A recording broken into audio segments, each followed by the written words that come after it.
Je li ovo posljednji pehar kojeg je Dario Šarić osvojio u dresu Zagreba? Najveći europski košarkaški talent već mjesec i pol ne trenira s prvom momčadi Zagreba. Ja se ne ljutim zbog toga. Nek samo želim da neko bude iskren prema nama kao obitelji i da se ne proziva. Ne kaže Dario Šarić ne može igrati. Ne može, neiskusan je, fizički slab, bilo koji razlik. Stišćemo siska ljudi, naćemo rješenje šta najbolje. Lani je predvodio Zagreb do juniorskog naslova prvaka Europe, još prije hrvatske kadete do zlata, a ove sezone nakon smjene trenera priliku je dobivao na kapaljku.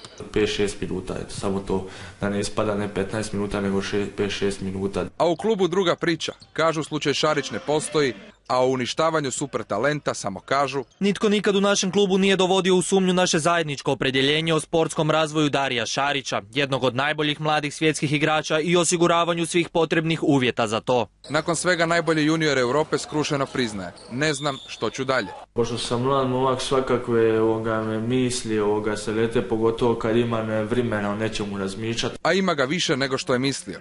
Njegov Zagreb u ovim trenucima igra protiv Hemofarma, a umjesto na parketu najbolji junior Europe je pred televizorom.